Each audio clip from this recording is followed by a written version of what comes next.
Bine, ne găsim și în această formulă, în formula celor 6 gemeni, adică cei 3 vorbitori. Salutare, Raluca, salutare, Petronela, mă bucur să ne vedem. Am mixed feelings despre contextul în care ne vedem, și anume ăsta post-alegeri, în care încercăm să ne dăm seama pe ce lume trăim, ce se întâmplă în capul nostru, în sufletul nostru și cu cei de lângă noi. Vă mulțumesc că ați acceptat să facem această șezătoare digitală, da, această terapie de grup în trei, în care să schimbăm idei legat de ce am înțeles din ce s-a întâmplat în urma alegerilor ăstora, ce am învățat despre Româniile în care trăim și despre oamenii de lângă noi. Uh, Noi la Mind Architect ne-am ținut cât am putut de departe cumva de conversația politică, dat fiind mizele educaționale pe care le are și canalul și, mă rog, care sunt misiunea noastră principală, dar am ajuns în punctul în care mi se pare că genul ăsta de conversații nu mai pot fi evitate, ba chiar sunt necesare. Vă mulțumesc că ați vrut să conversăm și Pe invitați. cu mare drag și sper să mai avem ocazia să facem, nu neapărat cu încărcătura emoțională a zilelor pe care tocmai le-am trăit. Noi înregistrăm la cât? Vreo săptămână și un pic de la alegeri și încă se simte efectul emoțional al tensiunilor și al, pe de o parte, bucuriei unei tabere și dezamăgirii furiei celeilalte tabere. Eu aș vrea să vă întreb și să începem de aici. E prima întrebare pe care aș pune-o. Ce ați înțeles despre România și despre români după tururile astea două de alegeri și cum le-ați trăit? Cum au fost pentru voi?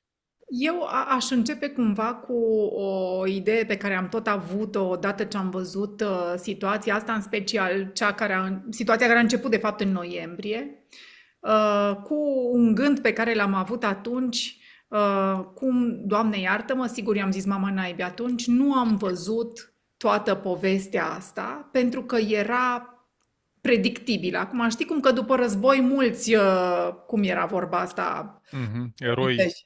Viteji se arată. arată. viteji Viteji, să da.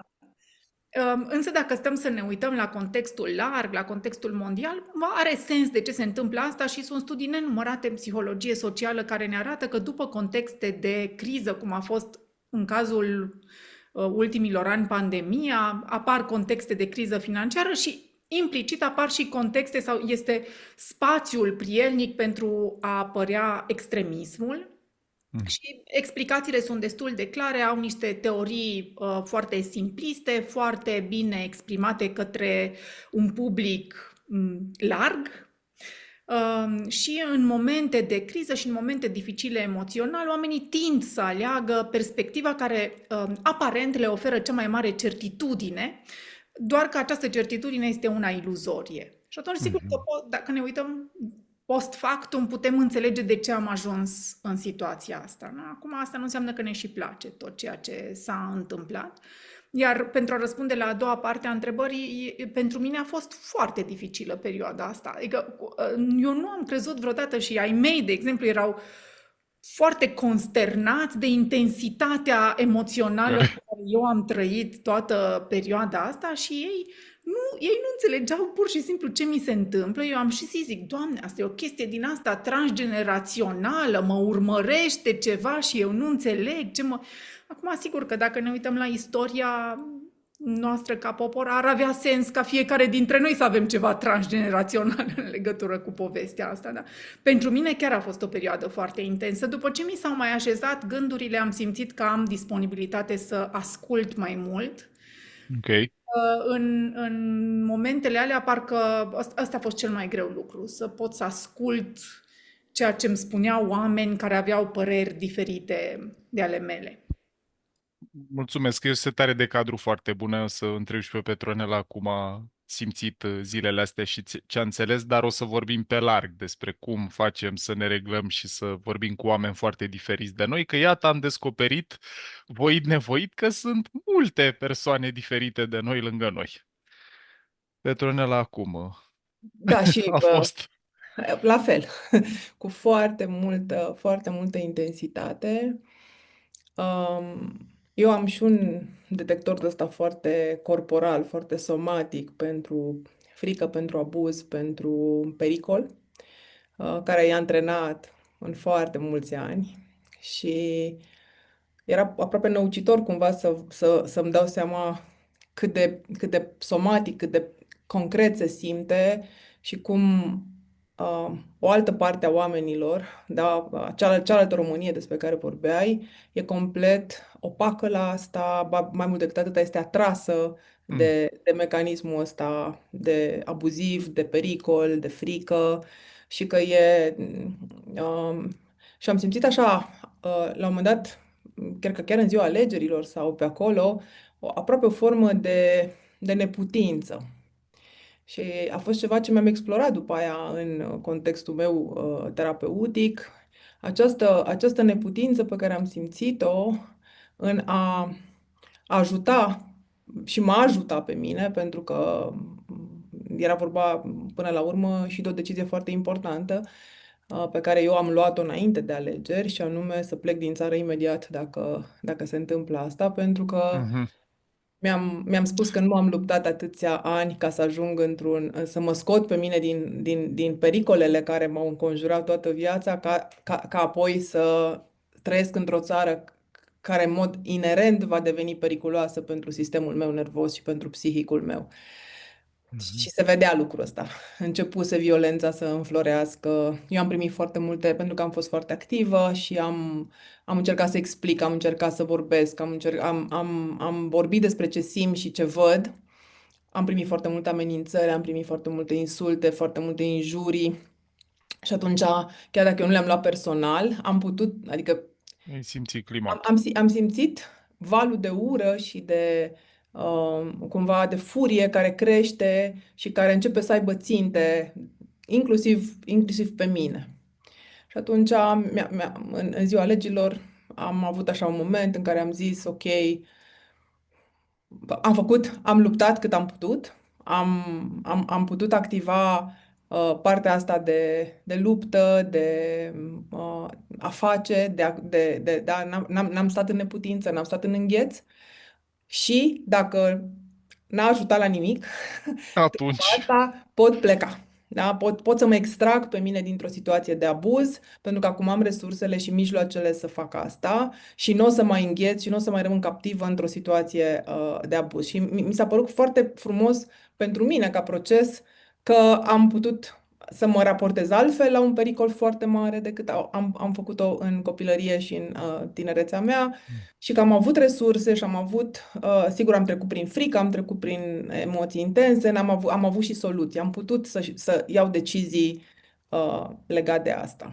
eram curios dacă decizia cu plecatul a fost după primul tur, ăla din noiembrie, sau după primul tur de acum, A fost de atunci, de însă, atunci. de atunci, deci a fost de atunci, însă dacă mă întrebi, schimbarea lui uh, Tată, putem, nu ne Călin, cenzurează. Călin Schimbarea Georgescu tatălui cu cu fiul. tatălui cu fiul, mie mi s-a părut și mai periculoasă. N-am crezut Mhm. nicio secundă că Simion o să-l aducă înapoi pe Georgescu, pentru că nu cred că Simion este genul de om care să-ți fi dat un pas și să predea puterea odată câștigată. Cred că s-a folosit de uh, masa manipulabilă și așa pe care deja o atrăsese Georgescu.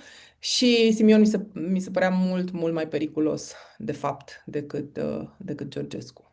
Așa, pentru modelul uh, de lider, că nici putem lider, de conducător, așa, pentru că legitima și începuse deja să legitimeze misoginism, violență de gen, violență de orientare sexuală, toată ura și toată... S-a văzut cum pur și simplu a înflorit și a explodat în perioada aia și când asta se legitimează, era clar că vor izbucni focare peste tot și că vom fi cu toții. Iar eu sunt o persoană publică, adică sunt cunoscută, Mhm. am primit amenințări, Listele. listele, exact, eram pe liste și atunci Na- Eu nu mai cred în sacrificiul ăsta de sine deșart în numele unor principii și idealuri. Sigur, stau, lupt, fac tot ce pot, însă mi-am dat seama în momentul în care am stat la numărătoarea voturilor până când a fost evident că nu se mai poate schimba nimic. Iar ăla a fost Refresh, un refresh, moment în refresh. care a venit un plâns atât de puternic și de eliberator și atunci ăla a fost momentul în care mi-am dat seama cât de mult îmi iubesc de fapt locul în care m-am născut și că, deși aș fi putut, mi-ar fi fost foarte greu să mă mut din țară și ar fi fost o rană și ar fi fost o, o soluție de avarie pe care nu mi-o doream, de fapt.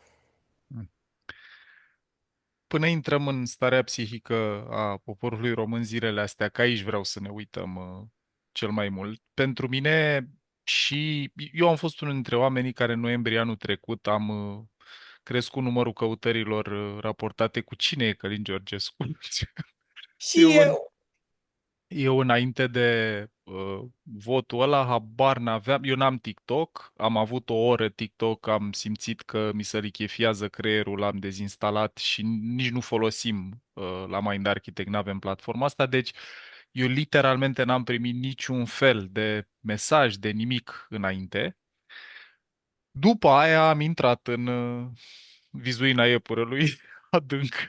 M-am dus, am urmărit multe lucruri și ce vreau să vă arăt și poate e relevant și pentru cei care ne privesc, până când intrăm un pic în care e starea noastră psihică curentă, ce facem cu aceste două Românii atât de divizate, ce fel de profil de lider căutăm pe aici în linie cu ce pare că ne dorim și poate și niște recomandări pentru Nicușor și nu doar Nicușor Dan, ci pentru clasa politică curentă din perspectiva asta psihologică, pentru că dincolo de toate problemele economice și de alte factori pe care le avem, noi avem, președintele și liderii noștri au de făcut o reconciliere psihică între oamenii care trăiesc în România și către România, atât din România cât și din afara României, că iată și ei au fost foarte relevanți. Eu am aici niște date pe care vreau să vi le arăt, care vin de la curs. Este exit poll-ul curs, cum au votat românii în turul 2 și cred că merită să aruncăm un ochi aici. Deci, avem aici împărțirea pe gen, pe grupe de vârste, pe ultima școală absolvită, avem votanți George Simion, Nicu Șordan și Total și, no, e interesant să vedem niște lucruri. Sunt curios și care este părerea voastră apropo de misoginie, cum se face totuși că avem 40% femei care asta e ceva ce o să vreau să vă pun mai multe întrebări, dar asta e una dintre ele, deci aș vrea să o salvăm, să-i dăm safe. Cum ne explicăm că totuși 40% dintre femei au ales să voteze cu un om care în mod repetat a arătat dispreț, misoginie, ură și așa mai departe? La grupe de vârstă vedem că, în mod interesant, grupa care a votat cel mai mult cu Simion este grupa cea mai activă profesională, asta 31-60 de ani, 47,5.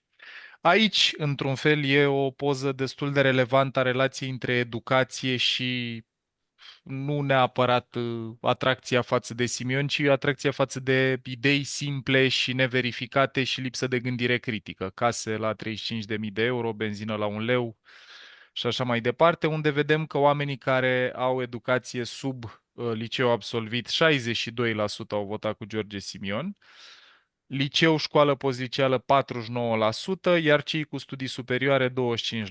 Deci pare că oamenii cu cât au stat mai mult la școală, cu atât au rezonat mai puțin cu ideile, perspectivele, doctrina, discursul ăsta extremist. Urban-rural, iară vedem cumva că în mediul rural, unde sunt și românii cei mai uitați de către clasa politică aici, a câștigat Simion, chit că nu la o diferență mare, dar totuși au fost mai multe voturi în direcția asta.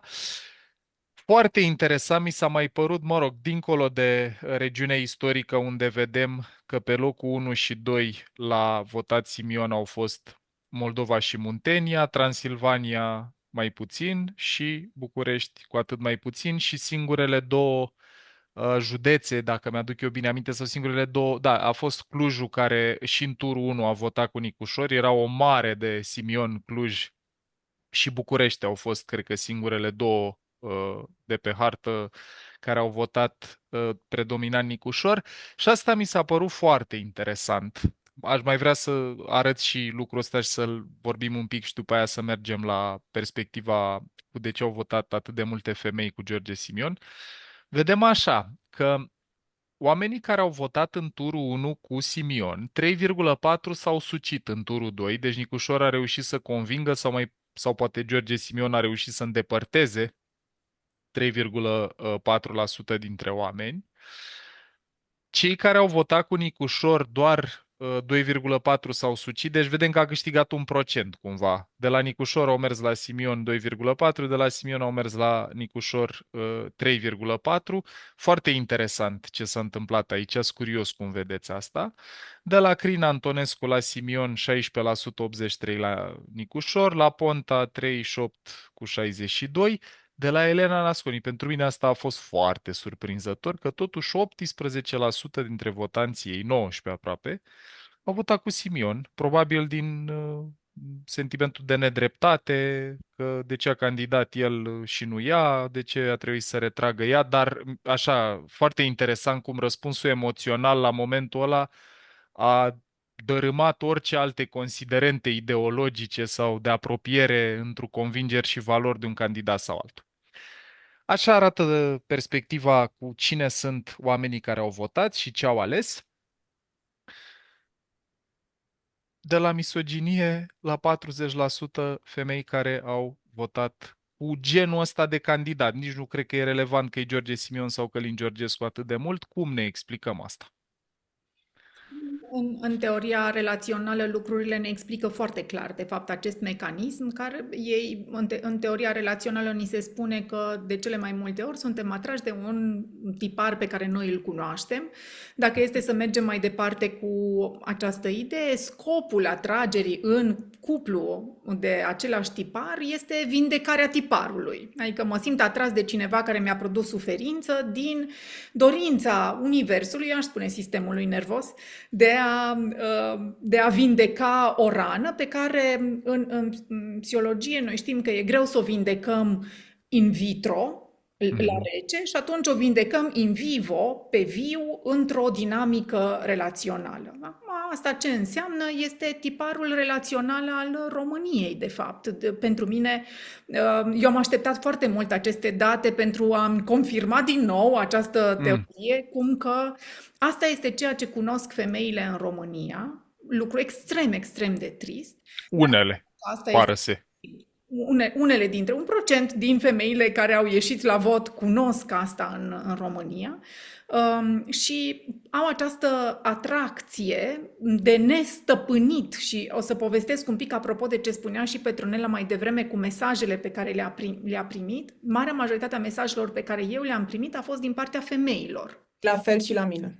Cu extrem de multă ură, extrem de multă durere, extrem de multă suferință, care arăta, de fapt, sigur, acum cu mintea de psiholog pot să spun asta, o mare dorință de a avea ceea ce știu, de a avea ceea ce cunosc, pentru că necunoscutul este văzut ca fiind periculos. Și chiar dacă undeva în colțul minții înflorește la un moment dat ideea că poate cealaltă variantă ar fi mai potrivită, prin simplul fapt că nu o cunosc, ea devine periculoasă. Și atunci tind să aleg ceva ce mi este cunoscut sistemului nervos, pentru că este predictibil și pentru că știu ce am de făcut, chiar dacă ce am de făcut asta înseamnă supunere sau înseamnă obediență, sau înseamnă respectarea unor norme pe care oricum eu poate că le respect la nivel micro în familia mea sau în contextul meu de viață. Din perspectiva terapiei relaționale, asta este explicația pe care eu am găsit-o și eu cred că e foarte aproape de realitatea pe care noi am văzut-o, iată acum și în cifre. Același lucru l-aș spune și eu, că vorbim despre obișnuința cu abuzul, despre familiarul care ne este abuzul, agresivitatea, șmecheria asta cumva necesară, umorul bărbătesc care se duce întotdeauna spre misoginie și este despre cât e de proastă femeia, de submisivă, de nepricepută sau curvă sau așa mai Eu nu sunt departe. muiere. Exact. Da, um, dacă am trăit zeci de ani sub aceste modele de bărbăție și de agresivitate masculină, asta cunoaștem, ni se pare, de multe ori identificăm asta drept autoritate, Mhm, masculinitate, mhm, bărbăție, și e aceeași întrebare pe care și-o pun oamenii: de ce o victimă a abuzului domestic se întoarce constant la același bărbați sau, dacă nu, la bărbați asemănători care vor recrea aceeași dinamică relațională, exact așa cum spunea Raluca, pentru că asta e familiar și sistemul nostru nervos, din păcate, nu caută nici liniștea, nici fericirea cum ne-am imaginat noi, ci caută familiarul și mhm. mai avem, după cum știm foarte bine, una dintre treburile cele mai importante pe care le face creierul nostru este să ne conserve energia. Și e mai simplu să-ți conserve energia, să păstrezi în dinamici cunoscute unde repeți aceleași tipare, decât să înveți lucruri noi. În realitate, ca fost uh, uh, supraviețuitoare, să zic, a abuzului, pot să spun că e aproape că e mai greu să te obișnuiești cu lucrurile nefamiliare și cu Mhm. lucrurile bune, sănătoase, decât era suferința cunoscută. Mm. Și aș mai adăuga aici ceva, acum ascultând-te, Petronela, mă mai gândesc încă la un lucru. Eu, un experiment, dacă pot să-i spun așa, cu oamenii care mi-au scris, cu femeile care mi-au scris. Eu chiar am avut disponibilitatea asta, după ce m-am liniștit, să ascult și să înțeleg ce se întâmplă acolo. Și a fost fascinant să văd propaganda. Deci mi s-a părut, dincolo de înfiorător, mi s-a părut fascinant cum funcționează mintea umană și avea sens de ce atât de ușor au fost convinse femeile să voteze. Pentru că eu real mi-am și imaginat felul în care a fost făcută campania asta. Au fost femei care erau mame de băieți Cu adolescenți, război. Cu tineri, război. mame cu copii sub 10 ani, cu educația sexuală, care a fost o mare aberație, și atunci pur și simplu au fost convertite pe frică. Deci nu doar că este tiparul pe care îl cunosc, ci au fost și aceste subtilități care țin de rolul matern, și noi știm că în relație cu rolul matern poți să implantezi absolut orice subiect în mintea femeii, pentru că este instinctiv această nevoie de protecție a puiului. Și atunci a fost o potrivire cum rar cred că s-a mai întâlnit în istorie, de mesaje de propagandă, vulnerabilități ale unor generații pe care noi le-am văzut aici și un context de instabilitate socială și financiară. Mă bucur foarte mult că ai spus asta, Raluca, fiindcă asta a fost și experiența mea și eu am stat de vorbă sau am încercat să stau de vorbă. De principiu s-au terminat aproape toate. Cred că 95% dintre încercările mele de dialog s-au terminat cu marș și cu bloc către mine, în condițiile în care am avut foarte multă disponibilitate să ascult, să întreb, să înțeleg, să vorbesc despre perspectiva mea cu oamenii respectivi.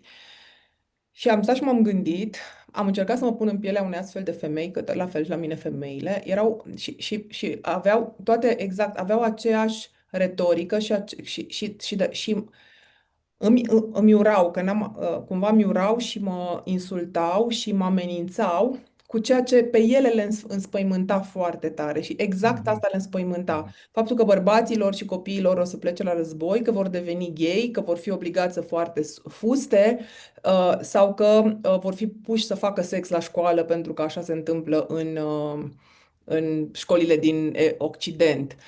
Și pentru că eu n-am TikTok, nici eu, și n-am fost niciodată, n-am avut nici măcar o oră TikTok.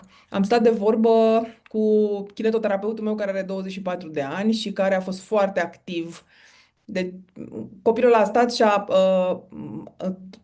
a trimis către bec toate derapajele pe care le-a văzut. A fost așa, au fost o gașcă de copii foarte activi, sănătos așa. Și mi-a arătat și am înțeles cumva că în bula asta a TikTok-ului, informația, adică dacă pe Facebook sau pe Instagram îl caut pe Paul Olteanu și dau follow și pot să am informații care vin de la tine, înțeleg că TikTok-ul îți livrează exclusiv conținut care e generat din ceea ce consumi. Sigur, și celelalte rețele fac asta, însă acolo mai ai Raportul. posibilitatea de, Da. mai ai un liber arbitru, să mai zici, bă, vreau să văd ce zice și ăsta și ăsta. Pe când acolo nu există.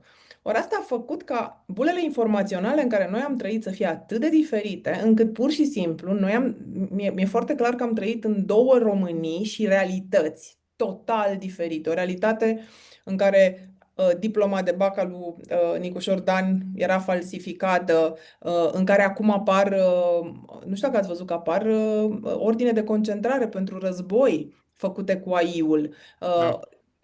Pur și simplu, oameni care cu puțină gândire critică, cu puțină școală, care sigur, ar trebui ajutați să iasă de acolo, care ar trebui cumva sprijiniți, au fost bombardați cu foarte multe mesaje care le-au activat frica și care i-au făcut pur și simplu să... Și cred că se întâmplă același lucru care s-a întâmplat între cele două războaie mondiale. E polarizată furia și frica asta către un dușman care i-a arătat de liderul providențial. Uite, atunci erau evreii care făceau toate lucrurile alea rele și odată ce erau îndepărtați, rasa ariană și-ar fi revenit și lumea s-ar fi regenerat. Iar acum erau soroșisti, erau gay, erau oamenii ăștia care veneau să le facă rău și atunci, sigur, toată această tensiune psihică se revărsa împotriva celor care i-au fost Erau identificați. percepuți drept. Exact, au fost identificați de dușmani. Mie mi-a scris chiar în ziua alegerilor, când era clar, nu, luni, a doua zi, când era clar rezultatul, mi-a scris o tânără mămică, 3 copii, și mi-a spus, vă rog să mă credeți că eu nu înțeleg de ce ne-ați făcut asta. Eu nu înțeleg de ce ne chinuiți în halul ăsta. Eu sunt în atac de panică de ieri, de când am văzut rezultatul.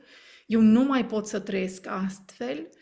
Nu pot să vă înțeleg. Eu nu înțeleg ce vi se întâmplă de ne faceți lucrurile astea. De ce ne chinuiți? De ce vă bateți joc de noi? Și a fost un mesaj atât de profund și puternic despre o frică care era o stăpânea, pur și simplu.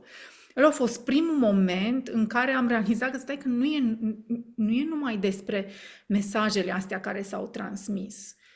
Este felul în care au fost transmise, ce trăiesc oamenii ăștia, este un abuz continuu. Oamenii ăștia trăiesc un abuz continuu și noi suntem văzuți ca abuzatori. Exact. Ei nu înțeleg real, ei nu înțelegeau ce le explicam și cu ea chiar am stat. Am avut disponibilitate, am spus, uite, eu pot să vă sun dacă vă ajută, eu stau să vorbesc cu dumneavoastră la telefon, să vă liniștiți, dacă vă ajută asta. Cu cei cu care eu am putut să port aceste conversații, eu le-am făcut cadou cursurile mele online, cu speranța că dacă eu reușesc să liniștesc 5 oameni, 10 oameni și ei reușesc să înțeleagă pe termen lung ce li se întâmplă lor, nu ce se întâmplă la nivel global și ce li se întâmplă lor, poate că este maximum cât am putut să fac în situația asta. Dar ce voiam să zic cu asta este că oamenii aceștia au trăit o panică și trăiesc în continuare. Lor le este foarte rău. Sunt extrem de speriați, sunt extrem de panicați și noi știm în psihologie că în spatele furiei este întotdeauna frică, este neputință, este disperare. Durere, da. Și atunci furia este doar partea de suprafață care se manifestă și e cum au învățat, e mecanismul de coping, cum au învățat ei să se adapte, sau cum am învățat noi, că doar și noi am simțit la fel, cum am învățat noi să ne adaptăm situațiilor din viața noastră. Atâta doar că poate noi am avut poate o furie mai elegantă, mai rafinată, mai cu cuvinte mai elevate. Am fost mai degrabă pasiv-agresiv decât am Mhm. folosit cuvinte dure. Însă mecanismele prin care noi am trecut n-au fost foarte diferite și nu sunt foarte diferite. Diferența acum este că noi ne-am mai liniștit un pic sistemul nervos până probabil peste încă 4 ani când va începe următoarea campanie. Pentru că eu chiar cred din toată istoria pe care o știu că asta nu se termină, asta doar se transformă. Și ține de... Dacă nu facem ceva foarte serios legat de asta și Asta, dacă nu arătăm acestor oameni uh, că au fost mințiți, că au fost abuzați, că au fost folosiți și să le oferim o alternativă mai sănătoasă, de fapt, pentru că nu... Dacă acum întoarcem spatele acestei părți din România, și ne vedem de ale noastre liniștiți că am rămas pe drumul european, iar ei continuă să trăiască alimentați de bulele astea informaționale și de toate. Ei sunt targetați în continuare pentru următoarele alegeri. Uh, Cine s-a ocupat să facă asta nu se oprește acum și își vede de da, treabă campania nu și se mai termină în lumea în exact. care trăim. Nu Dacă mai... noi nu reușim și liderii de acum și noi, fiecare dintre noi, într-o formă sau alta, exact așa cum spunea Raluca și eu, la fel îmi ofer disponibilitatea să stau de vorbă, să explic, să iau, și fac asta constant, de ani întregi, noi toți facem asta, noi toți trei de aici, asta facem, da, scriem cărți, facem podcasturi, încercăm să ajungem la cât mai mulți oameni, să-i ajutăm, să înțeleagă. Da, dacă nu continuăm la nivel macro să facem asta, vom fi exact în aceeași situație peste 5 ani. Pentru mine a fost un șoc, pentru că eu am primit genul ăla de mesaje de la oameni de la care îmi sunt cumva apropiați, de la colaboratori, despre care m-au și așteptat niciodată, care au tăcut, n-au zis nimic în timpul campaniei, dar după ce a ieșit Nicu Șordan, am primit întrebări: Tu ești sigură că nu o să ne trimită ăsta la război? Pot să-mi garantez că copilul meu nu o să plece la război? Și ăla a fost un moment de șoc pentru mine, fiindcă niciodată nu m-aș fi gândit că omul ăla ar fi putut să voteze cu Simion sau ar fi putut să meargă pe această manipulare și această minciună. Acum, sigur, există pericolul unui război mondial, un al treilea război mondial există. Dar nu este pentru că a ieșit Nicu Șordan. Contextul politic, geopolitic în momentul ăsta este atât de complicat, cu un copil de 4 ani care conduce Statele Unite ale Americii în momentul ăsta și cu tot ce se întâmplă în Rusia, Ucraina și cu NATO, încât există în mod real acest pericol și ar fi existat indiferent cine ieșea la conducerea țării. Eu ce vreau să vă invit e să vedem ce știm, ce e clar și ce e mai puțin clar de aici înainte. Noi după alegerile astea am descoperit că, așa cum descrii Petronela, chiar și între oamenii apropiați, sunt persoane față de care nu știam cât de diferiți suntem.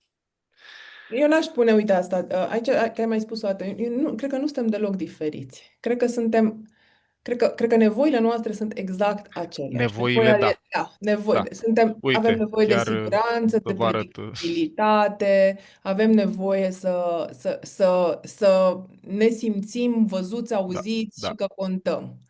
da. Modul în care am înțeles să obținem asta este diferit, pentru că unii dintre noi am trecut prin niște lucruri, am învățat istorie, am făcut procese Mhm. interioare și așa mai departe, iar ceilalți sunt folosiți pur și simplu, cu toată tristețea o spun, da? De abuzatori, de manipulatori, de servicii și așa mai departe. Eu aici cumva vreau să ajung. Eu când spun că suntem diferiți, nu mă refer la nevoi, că acolo e clar că de la siguranță, la apartenență, la relevanță, la a te simți, a simți că contezi, la certitudine, E o cercetare a lui Gert Hofstede, care e un psiholog olandez care a studiat mult diferențe culturale și cumva pentru asta e cunoscut, care arată că românii, cel puțin la momentul la care au făcut studiu, înțeleg că Daniel David dă un update studiului ăstuia zilele astea, am auzit că există o actualizare a lui, dar românii erau în percentila 90 la nevoie de certitudine și tot în percentila 90 la distanță față de putere. Adică tendința asta de a nu contesta, de a nu pune la îndoială ce zic tătucile, fie că sunt de sex masculin sau feminin, dar figurile de autoritate. Acum, la capitolul nevoi, cu siguranță și cei care au votat cu un candidat și cei care au votat cu ălălalt, nevoile astea sunt universale și dacă le-am avea satisfăcute, ne-am simțit mult mai puțin tensionați, încărcați, furioși și așa mai departe. Problema mare vine că noi operăm, și asta vreau să arăt un desen, că eu cred că slide-urile astea poate să ajute. Asta e un slide pe care noi îl tot folosim în cum funcționează sistemul nervos de fapt și ce face el, ca mecanism predictiv între ce vine din mediul extern, mesajele pe care le primim, care să combină cu ce e deja în baza de date, în sistemele noastre de memorie, explicite, implicite, cu valorile, credințele, educația, amintiri conștiente, inconștiente, cu tot ce suntem noi.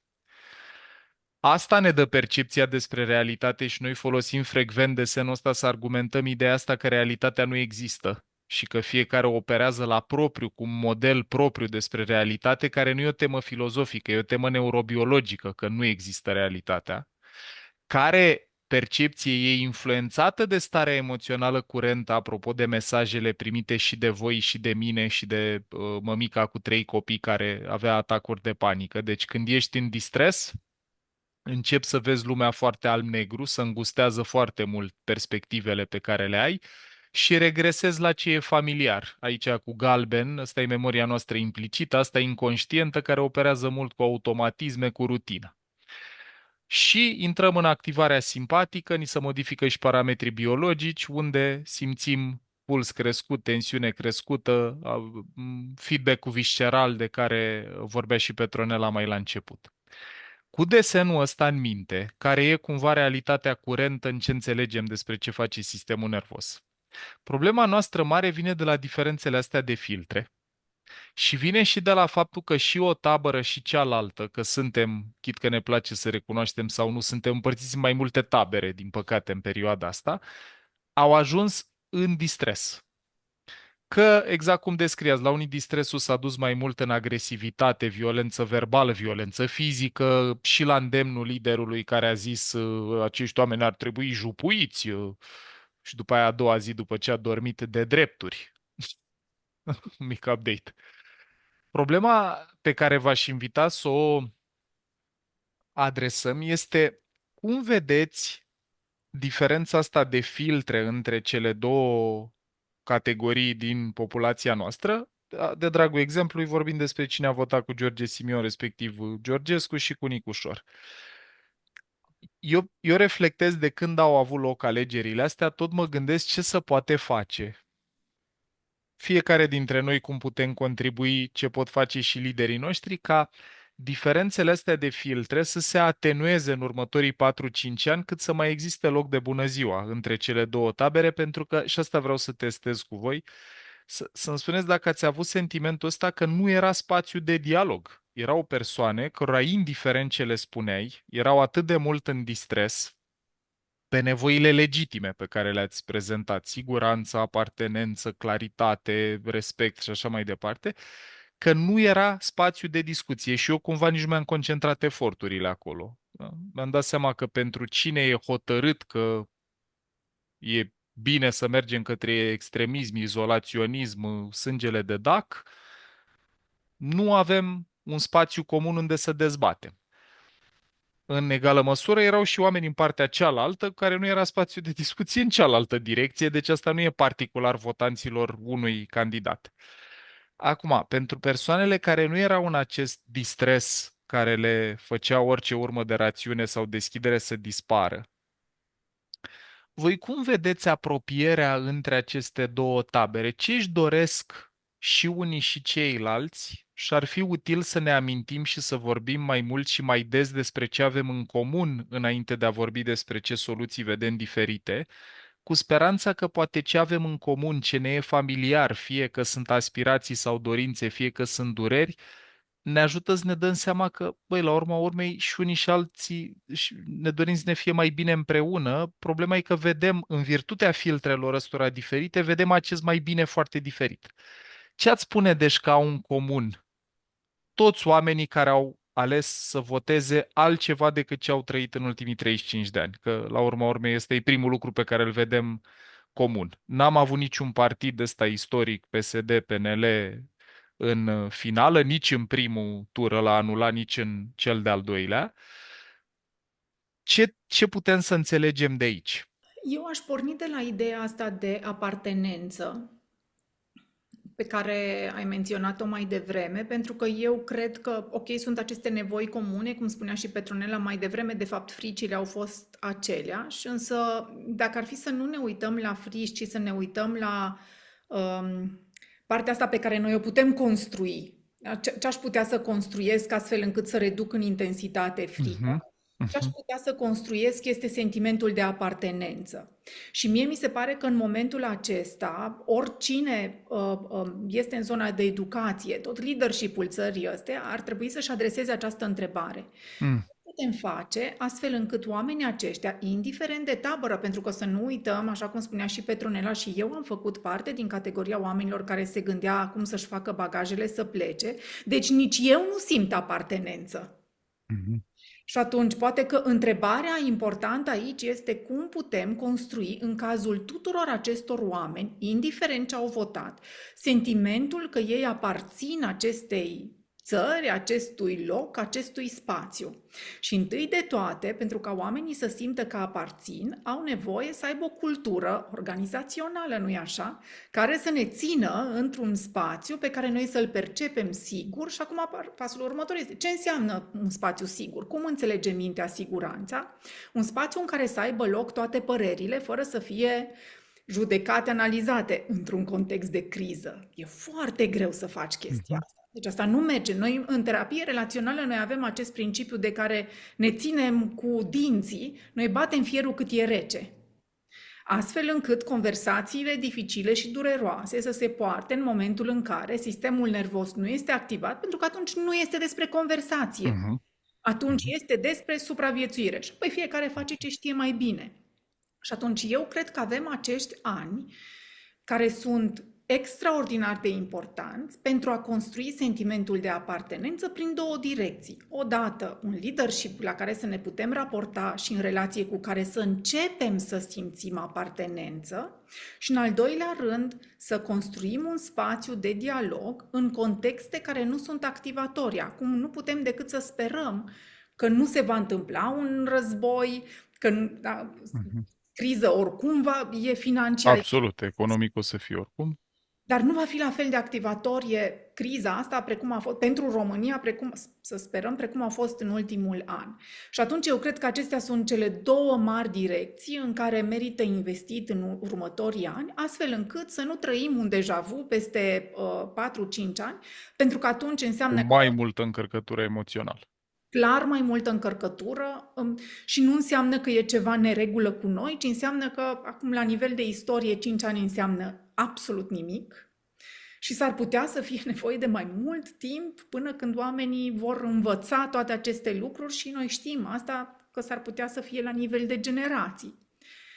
Dar cred că aportul, pentru mine, eu foarte mult m-am gândit la asta în ultima săptămână, care e aportul pe care eu pot să îl am în următorii ani, astfel încât să fiu în acord cu valorile mele și una dintre valorile mele este educația și a vorbi despre asta și cum pot să-mi ofer cunoașterea și timpul astfel încât să contribui cât de cât la aceste lucruri de care eu cred că avem nevoie acum ca popor. Și mie mi se pare că următorul pas și singurul posibil este să reconstruim încrederea. Cumva, încrederea unii în ceilalți, cei care acum facem parte din aceste tabere despre care ai vorbit și suntem foarte, foarte polarizați. Să um, să ne asumăm cumva împreună faptul că um, acolo unde e vulnerabilitate trebuie sprijin, adică nu dispreț, nu cinism, nu întors spatele, nu... e foarte important să Mhm. integrăm, fiindcă dacă ne uităm așa ca sistem, da, România e ca o familie. Și eu tot spun asta. Ce faci cu o familie, cu acei membri ai familiei, cu acele părți ale familiei care sunt mai vulnerabile, care n-au putut, poate să se duce la fel de mult, care n-au avut la fel de multă, uh, la fel de multe posibilități ca cei care au ajuns mai departe, care s-au dezvoltat, care au crescut. E nevoie să le oferi sprijin și empatie și înțelegere și să reconstruiești încrederea ca să poți să reintegrezi și să fim împreună în povestea asta. Și asta trebuie să fie, adică mi se pare că e un efort colectiv. Trebuie să fie al fiecăruia dintre noi, cei care înțelegem, dar trebuie să vină și ca politică de stat. Adică aici trebuie să fie foarte clar lucrul ăsta. Trebuie să fie Uite, o politică de stat, să fie un proiect de țară ăsta, da? reclădirea De încrederii. reclădirea încrederii și a spațiului de siguranță. Sigur că e nevoie de niște timp ca cei care au așteptat gheii să ne inunde țara sau să vadă că lucrurile astea, să poată testa realitatea, să poată vedea că, uite, lucrurile astea nu s-au întâmplat, că pericolele astea mari n-au venit peste noi și să li se explice cu răbdare uh, ce se, ce se poate face mai departe. Și aici și mi se pare că cumva trebuie să existe și o formă um,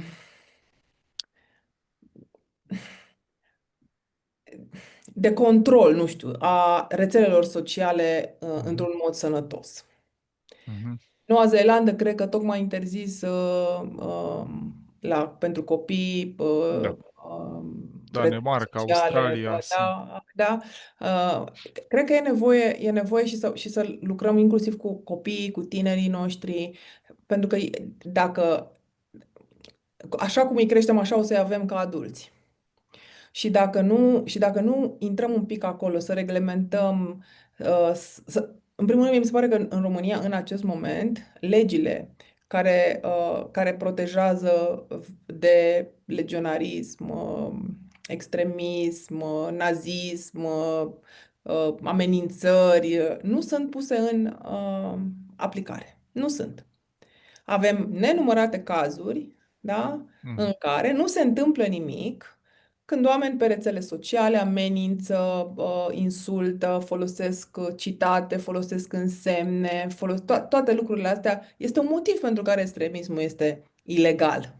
Nazismul, legionarismul, pentru că au făcut foarte mult rău în istorie. Da? Sunt vinovate de genocid, de crime împotriva umanității. Și atunci, dacă am pune toate lucrurile astea, toate mecanismele astea ale statului și ale autorităților să meargă cum trebuie, să existe sancțiuni pentru când încalci legea, să existe un control, o reglementare a rețelelor sociale, acolo unde să nu mai poată fi posibil conținut manipulativ. Mi se pare că e foarte rău acum cu AI-ul.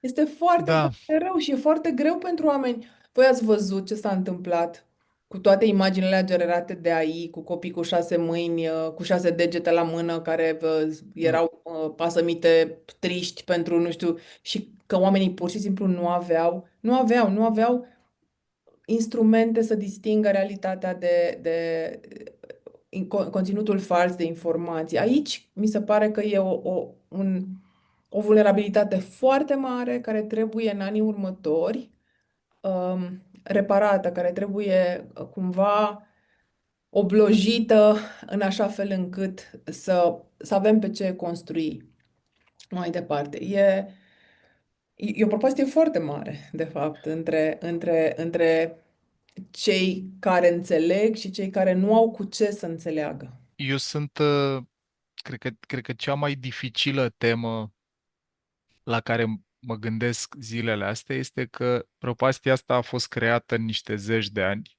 Așa e. Noi avem foarte puțin timp să o pansăm, nu să o corectăm. Da, să o pansăm, asta am zis și eu, oblojire mai întâi, Da, înainte de vindecare și corectare, da. eu mie cel mai dificil mi-a fost în perioada asta să găsesc punți, poduri, nu știu cum să le numesc, pârghii de comunicare, nu cu oamenii care nu poate să distingă între conținut fals și conținut real, între conținut generat cu AI și conținut real. O să dau două, trei exemple. Am avut de pildă o discuție, e mult spus o discuție, am văzut în social media că o persoană la care am mers la recuperare medicală, kinetoterapie, deci un om care e antreprenor, partenera de viață e terapeut somatic, și se ocupă cu lucruri din lumea asta a noastră. Fost sportiv de performanță, persoana la care mă gândesc, votant Simion. Și pentru mine, începutul dialogului aici, dincolo de ok, ce te-a convins, de ce faci asta, unde argumentele erau din registru, prefer un om viu, prefer un om care are flacără în el decât unul care să bâlbâie, la mine îți blochează mintea. Eu am momente în care efectiv am nevoie să-mi iau niște timp pentru că în mintea mea ierarhia importanței unor lucruri, să spun te agresez sexual scroafo, este ceva mult mai incalificant și mai problematic la un om pe care îl aleg să conducă și să reprezinte țara din care fac parte, decât dacă are dificultăți în a vorbi cu patos și cu intensitate. Și îmi dau seama că nu pentru toată lumea e așa, adică admit că ăsta e modelul meu despre realitate în care genul ăsta de derapaje sau lașitatea de a nu veni la dezbateri e ceva mult mai rău decât să vii la dezbatere și să te bâlbâi. Înțeleg că e modelul meu despre realitate. Pentru persoanele care și au informația din zona asta, mi se pare că, cum spuneți, generate cu AI, unde nu poți mai faci distinția între realitate și fals, acolo e o temă de sine stătătoare pe care nu cred că avem cum să o adresăm în conversația asta în vreun fel. Eu vreau să vă focalizez un pic atenția pe oamenii care cumva sunt capabili să discearnă. Sunt ăia cu studii universitare, care au fost la facultate, care nu trăiesc de la o zi la alta, pentru că și acolo e o discuție, sunt nenumărate studii care arată că sărăcia îți scade puncte de IQ și respectiv pică discernământ, gândire critică, empatie, toate funcțiile astea Ești prefrontale, în supraviețuire. absolut, și din niște motive până la un punct obiective. Mai simt să zic ceva până mă întorc aici. M-am uitat mult în contextul unor invitații pe care le-am avut la Digi, m-am uitat și la partea asta economică a problemei. Și la noi, realitatea cu cifre, cu date, chiar de la Romanian Economic Monitor, de la Babeș Bolyai din Cluj, este că venitul mediu net a crescut de 3 ori din 2007 până în 2025 de când suntem parte din UE. Noi am luat 100 de miliarde de la Uniunea Europeană și am plătit vreo 34, deci suntem pe un plus de 60 și ceva de miliarde. Deci când te uiți la date, nouă ne-a fost bine că am făcut parte din structura asta, dincolo de toți oamenii care au putut căpăta mobilitate economică și educațională via Uniunea Europeană, literalmente banii pe care i-am adus în țară, nu vorbesc de ce au trimis românii, vorbesc efectiv de ce am absorbit de la Uniune bine. Venitul a crescut de 3 ori, venitul mediu net, cu toate problemele când vorbim despre medii, că era vorba asta că dacă intră Bill Gates într-un bar pe medie, toată lumea e milionară, care e problema mediilor, da? Că media nu se uită la diferențe, dar cercetarea la care fac apel se uita și la diferențe și spuneau că între top 20%, cei mai bine plătiți români, și bottom 20%, ultimii 20%, era o diferență de 4,6 ori, care fusese de 7-8 ori când am aderat și a ajuns la 4,6, care în continuare e foarte mare și duce la foarte multă frustrare, că aici e altă problemă, că sistemul nostru nervos își ia mult din fericire sau din liniște prin comparație. Că eu degeaba am suficienți bani să-mi plătesc mâncarea și chiria dacă cineva are de 4 ori mai mult ca mine și îl și văd pe TikTok și Instagram și dacă mă mai uit și la vreun influencer care are de 40 de ori mai mult ca mine sau de 400 de ori mai mult ca mine, aia produce foarte multă frustrare. Dar diferențele economice sunt ceva ce clar, dacă nu adresează liderii politici, n-are cum să fie decât din rău mai rău. Asta e peste tot în lume. Motivul pentru care a crescut extremismul vine de la decalajul ăsta uriaș pe care social media l-a amplificat, că îi vezi pe oamenii ăștia. Dacă în trecut existau, dar nu prea te întâlneai cu cineva care câștigă de 400 de ori mai mult ca tine sau de 40 de ori, acum îi ai în palmă în fiecare zi. Dar e o temă care cred că merită pusă pe tapet, dar nu e ceva ce putem adresa educațional, e ceva ce trebuie să facem, să reducem diferența. Ce aș vrea să vă întreb este pentru oameni cum este amicul ăsta de care vă vorbeam, sau persoane care lucrează în Uniunea Europeană, dar totuși aleg extremism, izolaționism, pentru persoană, de exemplu, care lucrează la Banca Națională, este economist și doctor în economie, dar care spunea că în turul 2 nu e foarte sigură cu cine vrea să voteze, pentru că Nicușor a spus că vaccinul ne-a salvat de COVID și, de fapt, cercetările arată că vaccinul n-a funcționat la nimic. Aici aș vrea să vă întreb pentru publicul ăsta care nu e un public extraordinar de diferit de noi psihologic ca filtre, cum oamenii ăștia cum dialogăm? Ce facem apropo de ierarhia priorităților de încredere și de ce așteptăm de la lider? Aici mi se pare că e publicul cu care putem să stăm de vorbă în următorii 4-5 ani și aș vrea să vă întreb voi cum ați face la persoana întâi. Cum ați purtat discuțiile astea? Primul gând a fost oarecare e mecanica din spate, de fapt ce se întâmplă acolo de ajungem în astfel de situații. Și e o întrebare pe care mi-o adresez, cred că între cele două tururi am avut un workshop pe care l-am ținut într-un spital. Din când în când merg și țin voluntar workshop-uri despre emoție, empatie și comunicare în spitale, cu medici și asistenți și cadre medicale, pentru că, în fine, mi se pare important să Foarte. ajungem acolo. Și pentru mine a fost foarte mare surpriza să găsesc fix această masă despre care spuneai tu acum, undeva 20% dintre ei, pentru că inevitabil a apărut discuția, fiind între cele două tururi, 20% dintre ei erau votanți Simion, ba mai mult decât atât, aceiași votanți erau și cei care în pandemie nu își făceau datoria de medici, erau cei care nu apăreau în spital, care nu stăteau, nu făceau gărzi și așa mai departe. Și atunci am stat să mă întreb oare care este caracteristica aici. E clar că nici atunci, nici acum nu aderă la o filozofie care ține de, nu știu, ce am numit noi poate corectitudine, poate a face lucrurile cu bun simț, respect față de oameni și așa mai departe. Cu toate astea, ei pot fi foarte competenți în meseria lor. Și cred că asta este, de fapt, ceva la ce m-am tot gândit eu în ultima perioadă. Nu știu dacă am un răspuns neapărat aici. Eu totuși cred că acești 20 și ceva la sută sunt oamenii care vor fi convinși. E speranța mea că se va întâmpla asta, pentru că oamenii aceștia au abilități cognitive, pot să ia decizii, au gândire critică, pentru că de-aia sunt în joburile în care sunt, însă mai iau...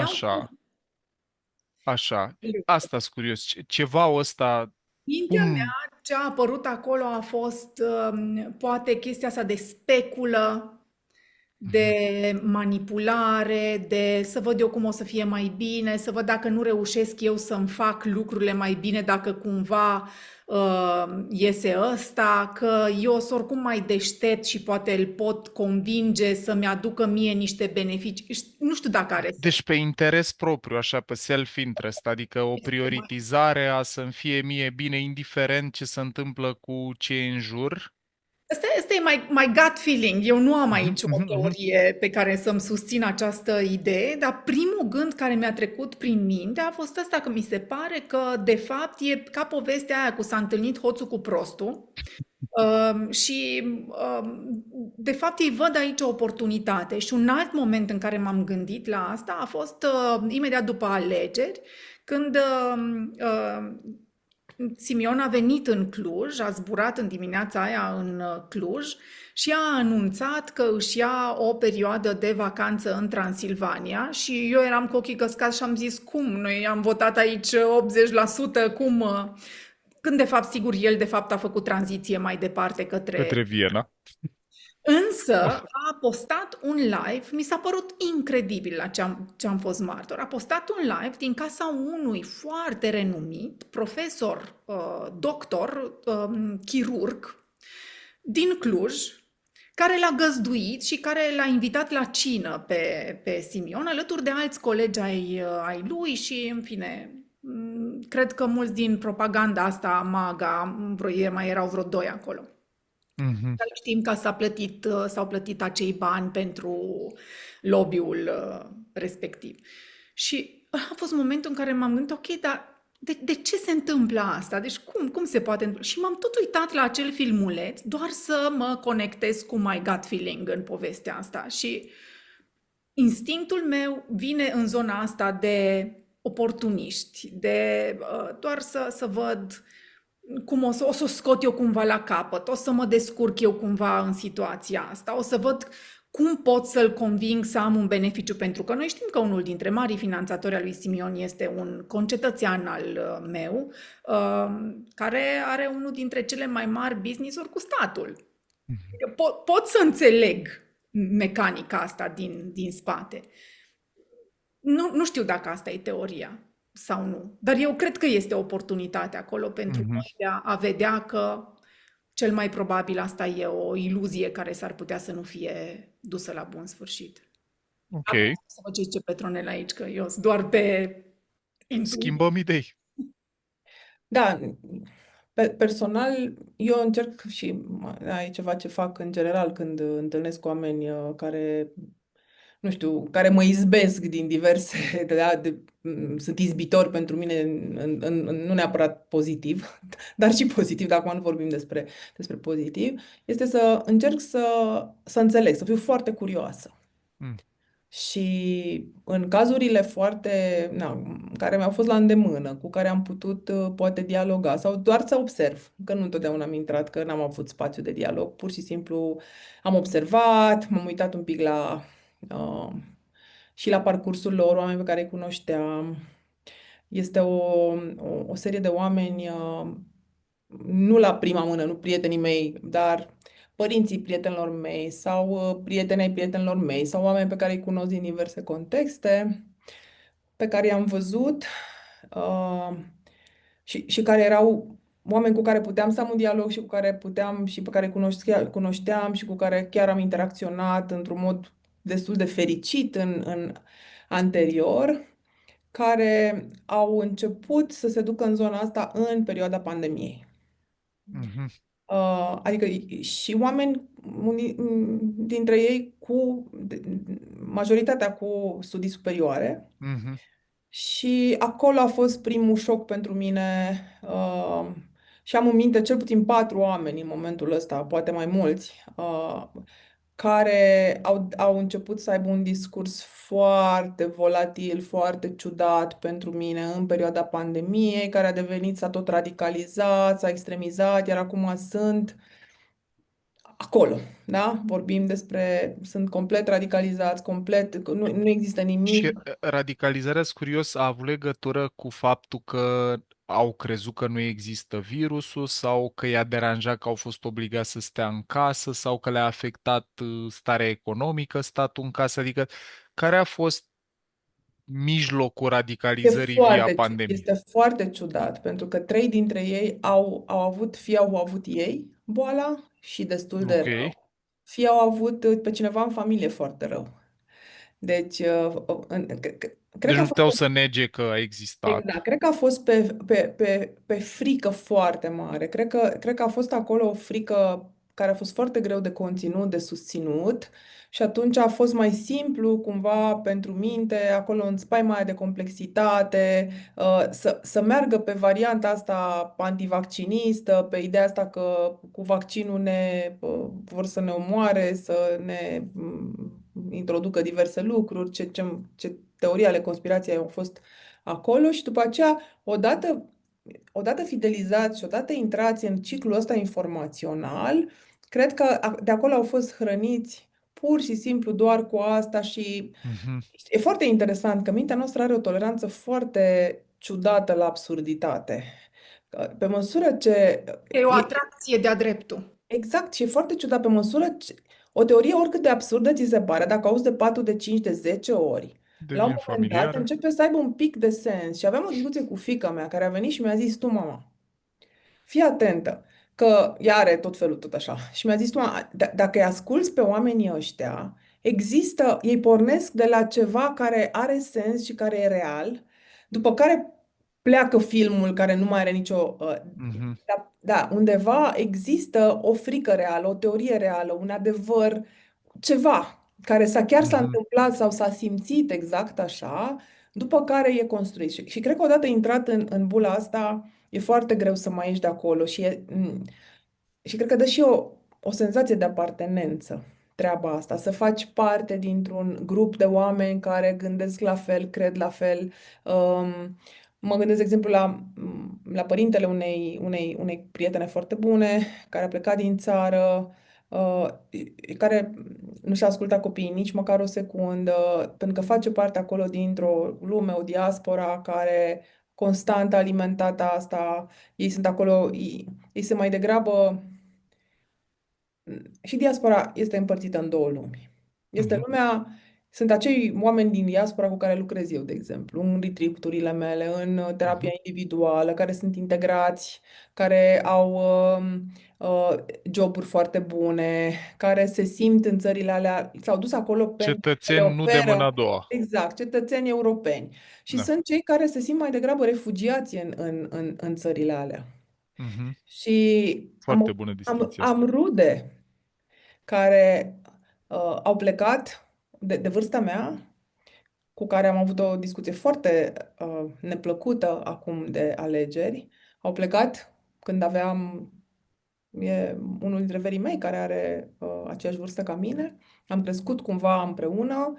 A ales să plece imediat după ce a terminat liceul și a fost la început, uh, în primii 10 ani, era fain când se întorcea acasă și conducea mașini frumoase și era băiatul din Italia care venea cu chestii și mașini și haine și lucruri și așa. După care, ușor, ușor, lucrurile s-au schimbat și n-a mai impresionat pe nimeni, nici mașina, nici... Iar acum vor să se întoarcă înapoi acasă de tot. Mm. Numai că acasă lucrurile s-au schimbat foarte tare. Diferența e foarte mare între noi, de exemplu. Eu am rămas acasă, nu mi-am sacrificat viața, nu m-am dus să trăiesc pe meleaguri străine și mi-e mai bine cu mult decât ar putea vreodată să-i fie sau i-a fost vreodată acolo. Și atunci, cumva, oamenii ăștia n-au fost Frustrare. nici fericiți, e multă frustrare, au fost s-au simțit refugiați cumva, exilați în țările alea de unde s-au simțit Mhm. obligați să meargă ca să poată supraviețui și și-ar dori foarte mult să se întoarcă acasă. Și au crezut că ăsta este modelul și ei între ei acolo au putut să se alimenteze și aici cumva e foarte greu, adică eu nici măcar când am folosit argumentul foarte personal, uite, dacă o să Mm. votez cu Simion, eu sunt personal în pericol. Nici Mhm. măcar asta nu a Și contat. ce zic la asta? Sau Nimic, cum? Nimic. nimic. Am fost Mhm. la Mhm. revedere. Mhm. Eu cred că aici, de fapt, marea suferință a diasporei, care a fost de asemenea extrem de mult speculată în ultimii ani, ultimul an cel puțin, este tot asta a dezrădăcinării și a lipsei de apartenență, pentru că ei n-au simțit niciodată că aparțin acolo, iar acum nu simt că aparțin aici și este o generație de sacrificiu. Sacrificiu, exact. Această generație care sigur transmite mesajele acestea mai departe și dincolo de faptul că nu simt această apartenență nicăieri, apare o foarte mare frustrare asupra faptului că ei, pe lângă că s-au dezrădăcinat, au fost umiliți, au trebuit să muncească extrem de mult, dar au câștigat mai mult în trecut decât câștigau românii, iar acum nu mai există această diferență, iar umilința și Au fost degeaba. Nu mai merit. și atunci de acolo are sens Mhm. ura. Mhm. Are. Mhm. Ura asta îndreptată, sigur, trebuie să găsim cuiva să îi adresăm această ură și nu realizăm că de fapt în noi toată. Da, și e același lucru pe care îl poți întâlni la oamenii care și-au irosit viețile și ajung spre finalul vieții, că ne putem uita făcând alegeri nefericite, care nu i-au făcut mai fericiți și care sunt foarte neîmpăcați, de fapt, cu viața pe care au trăit-o și cu faptul că sacrificiul și tot ce au făcut a fost în zadar. N-a avut un outcome-ul pe care și l-ar fi dorit. Și are sens frustrarea asta, adică o putem înțelege.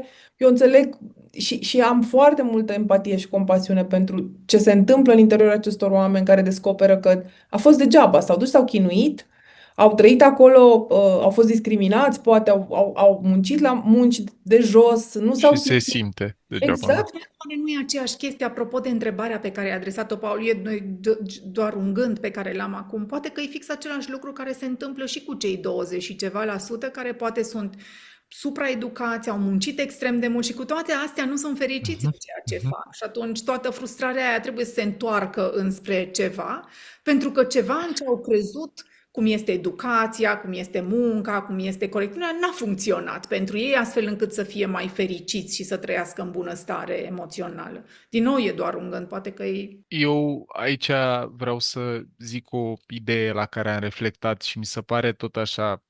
Noi vorbim de percepții foarte mult aici, pentru că dacă ne uităm la date, datele ne arată că România e mult mai bine decât a fost vreodată în istoria ei, din toate punctele de vedere. Paul, Te eu rog. mă duc în Sri Lanka, da? De, Da. și oamenii ăia când aud că sunt din România. Deci eu nu m-am simțit niciodată ca o elvețiancă decât în Asia. Da? În secunda în Da, care m-am urcat în tuk-tuk și mă întreabă conducătorul tuk-tukului de unde sunt și aude că sunt din România, zice, rich lady. Da? da, Și zice, jumătate din familia mea muncește în România și trimite bani și ne ajută da, să ne... Asta este deja un indicator foarte da, important. da. Că E- alte țări vin, oamenii altor Da, țări, așa cum da. eram noi, acum În 30. Italia și în Spania, exact. Și mi se pare foarte util că ați și descris tipurile astea de oameni sau, cum să spun, situațiile astea diferite ale oamenilor din diaspora, că nu sunt tipuri de oameni diferiți neapărat. Acum, eu ce am observat la alegerile astea, și asta chiar e ceva interesant și nemai întâlnit până acum, e că dacă în trecut diaspora era salvatorul nostru care venea pe calul alb și în ultimul moment s-a asigurat că nu iese un președinte de la PSD. Acum, pentru că PSD cu PNL de la Cristian Antonescu încoadă la monstruozitatea anumită USL au cam devenit același lucru. A fost și alegerea asta foarte nefericită a generalului Ciucă, eroul nostru național, a cărui carte n-a ieșit nici până azi, Nu? care cred că n-ai, nu știu, n-a văzut, adică dacă a ieșit undeva, nu cred că a citit-o cineva sau... Dar cumva mi se pare că dacă în trecut toată frustrarea așa unei categorii și a celeilalte și oamenii foarte educați care ziceau, băi, eu nu mai suport așa ceva și oamenilor foarte frustrați care au muncit mult și a căror situație încet încet s-a degradat, să ducea către partidul establishment. Acum partidele establishment erau două, trei, PNL, PSD, eu chiar am calculat. PSD a fost la guvernare 51% din timpul de când România trăiește în democrație, după 89, și PNL vreo 40 ceva la sută din timp. Și când spun la guvernare, mă refer prim-ministru. Deci, clar, jumătate din istoria noastră democratică e mult în contul acestor două partide. A mai existat și un PD, PDL, care după aia a fost absorbit de astea. Mă rog. Acum, mie ce mi se pare interesant e că suntem într-adevăr într-un moment în care în masă oamenii au zis, noi nu mai vrem așa ceva. Motiv pentru care de două ori la rând, la distanță de 4 luni, 5 luni, n-a călcat niciun candidat de la partidele astea în turul 2, indiferent că l-au resuscitat pe Crin Antonescu, că a fost generalul Ciucă, că a fost Ciolacu, că ce a fost. Ăsta mi se pare că e un mesaj foarte frumos și mi se pare și relevant, cum a zis Cristian Tudor Popescu, că acum s-a terminat Revoluția, practic. Ne-a luat 35 de ani ca după Revoluția aia să nu mai intre niciunul dintre ăștia, măcar la prezidențiale, Doamne ajută într-o bună zi să vedem o schimbare de felul ăsta și în Parlament, dar mă rog, acolo e mai complicat și e și altă discuție. În ultimul sfert, așa, din conversație, în ultima treime, vreau să vă întreb, suntem în momentul T0 2025. Îl avem pe Nicușor Dan președinte, avem 30% din Parlament extremist, avem restul Parlamentului pro-Europa, cel puțin declarativ. Refacerea asta a încrederii, atât cu românii care s-au simțit exilați în diaspora și s-au dus acolo de nevoie, cât și cu cei care au ales să ducă acolo, care sunt, iată, participanții la retreat-uri sau oamenii care merg în terapie, oamenii cărora le e bine acolo. Ce ar trebui să facă liderii curenți, dar v-aș invita să facem niște recomandări pentru Nicușor, în mod direct, și pentru oamenii politici care urmează să conducă România în următorii 4-5 ani, din perspectiva expertizei voastre. Și în momentul ăsta în care suntem, fără să vorbim despre lucruri care nu se pot face sau despre trecutul nefericit în care nu s-au făcut, care ar fi primele priorități ale noului președinte, respectiv ale actualei clase, care vrea să refacă încrederea cu poporul român, indiferent despre care tabără vorbim? Uite, eu aș spune că onestitate este, pentru că faptul că oamenii au respins și au dat un vot antisistem, sigur,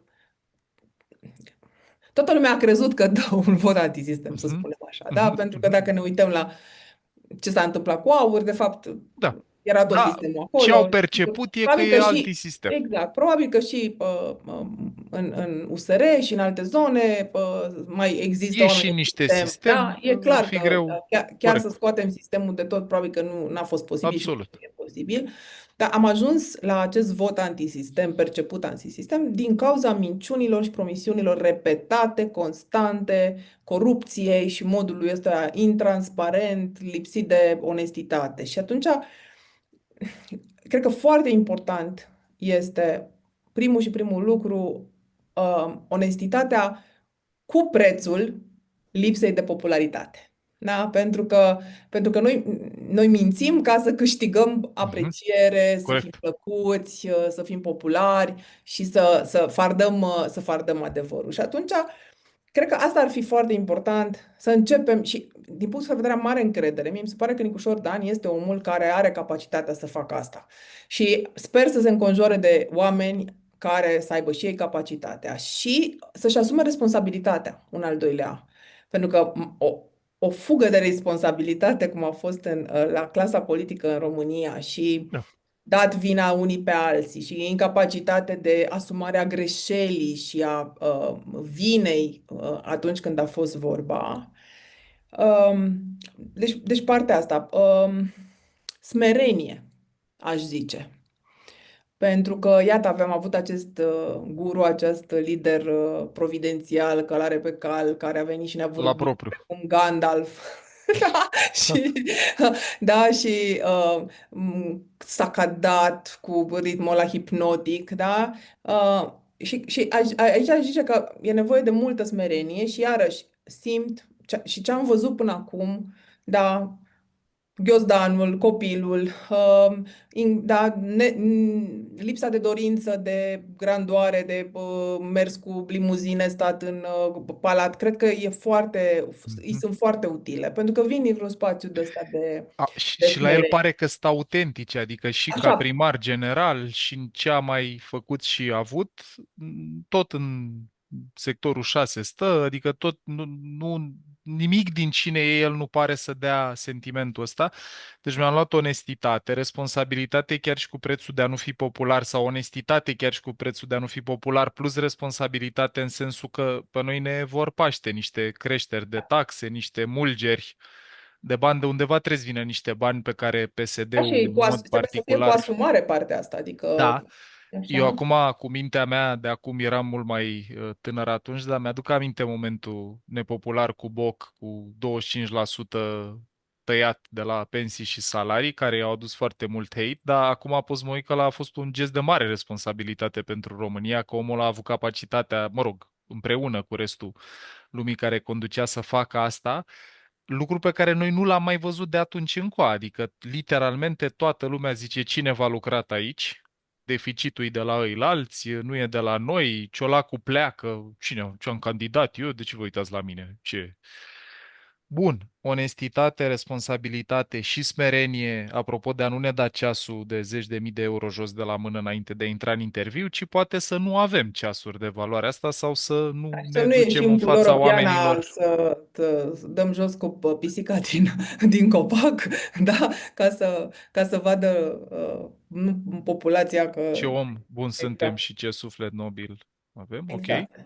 Și aici, da, și aș zice capacitatea asta, care cel puțin în campania asta din turul 2 mi s-a părut chiar reală, capacitatea de dialog, de empatie cu oamenii care nu neapărat mă plac, care nu neapărat m-au votat, dar să fiu capabil să ascult și chiar să înțeleg și să mă adresez nu din populism, nu din dorința Mhm, mhm. de a deveni plăcut lor, ci pentru că chiar vreau să-i ascult, să integrez și să înțeleg și să fac ceva pentru oamenii ăștia. Astea sunt ideile care mi-au venit mie, nu știu, Raluca, te rog, sigur ai completări. Eu zic plus unul la absolut tot ce ai spus până acum. Mi se par foarte importante astea. Alături de smerenie aș mai adăuga acest bun simț pe care îl văd și respectul ăsta față de oameni, față de, cum spuneai tu, conversație, dialog, mi se pare extrem de importante. Cred că un alt lucru pe care ar putea să-l facă Nicușor Dan în mandatul acesta este să aibă o mai mare acordare cu poporul, pentru că ceea ce i-a făcut pe oameni să-l voteze pe Simion este faptul că e de-al lor și el Mhm. asta a și spus, a folosit de foarte multe ori asta. Eu sunt de-al vostru, eu vin dintre voi, eu vă reprezint pe voi. Mm. Și pot să-mi imaginez de ce pentru masa oamenilor Nicușor Dan nu este simțit ca fiind de-al lor, pentru că sunt puțini în România care cred că au studiat la Sorbona. Mhm. Și atunci, cred că ăsta este va fi un mare plus pentru el să poată merge în lume, să poată să meargă în lume, să-i cunoască pe oameni și oamenii să-l cunoască. Pentru că un lucru pe care l-am observat după turul 1, de exemplu, și tot povestind cu prietene ale mele care locuiesc, nu știu, în Dorohoi, care locuiesc în Cluj, dar vin din zonele astea, orașe mici, din tot felul de părți ale țării, și care au fost întrebate, dar de ce, Doamne iartă-mă, l-ați votat pe Nicu, dar cine e băiatul ăsta, Nicușor? Deci pentru oameni acest om nu exista, exact așa cum nici pentru noi nu exista Călin Georgescu. Și atunci Mhm. cred că el trebuie să înceapă să existe Mhm. pentru oameni. Oamenii aceștia la care nu ajunge în mod normal. Pentru că nu are cont de TikTok care să se promoveze, sau poate are, dar în fine, nu Să-și facă. să-și facă cont de TikTok. Da. Serios, chiar să-și facă. Cred Da. că e În loc important. să disprețuim cred că Da, da, mediile da. astea, Asta e și oricum. Nu da, scăpăm de ele, adică vrem, nu vrem. Să meargă Uh, cât mai mult înspre oameni. Asta mi s-a părut iarăși foarte important și am apreciat mult aparițiile lui la toate la televiziunile. toate. Uh, Asta apropo de putere, să poți să duci dezbatere după dezbatere în fiecare seară singur. E mai greu exact. singur. Adică, Alegeri să o iei de la capăt. Adică el luni și marți a făcut același lucru și la absolut toate televiziunile mi se pare important că s-a întâmplat asta. Sigur, aș sublinia și ceea ce spuneai tu, Petronela, mai devreme, niște reguli un pic mai stricte care țin de aplicarea legii cu privire la tot ce înseamnă extremism, nazism, toate aceste lucruri care cred că e important. Până acum noi nu ne-am gândit la ele. Pentru că am avut impresia că, Doamne, au murit atâția oameni. Chiar trebuie să mai vorbim despre lucrurile astea? Se pare că tot trebuie să vorbim, pentru că istoria se uită dacă nu este repetată și noi nu vrem să o repetăm pe pielea noastră, vrem să o repetăm doar din cărți. Și atunci cred că e important să se sublinieze și asta. Și așa cum de altfel a spus și el când zicea că o mare parte din munca lui va vrea să fie îndreptată către educație, cred că acolo va trebui să se îndrepte nu doar resurse de oameni, cât și resurse de bani. Pentru că, nu știu dacă ați văzut raportul ăsta pe care l-a făcut ministrul acum recent, Da. din 20 de copii, Ah, da. dintr-o 100 de copii, 4 sunt, sau cum era, 4 sunt analfabeți funcționali. Din 20 de copii, 4 sunt analfabeți funcționali, 4 nu există, 6 sunt analfabeți funcționali și 10 sunt undeva pe curba lui Gauss, dar cei 10 sunt pe curba lui Gauss atât la un capăt cât și la celălalt din perspectiva performanței academice. Deci avem și acolo jumătate din ei în spectrul inferior al cunoașterii.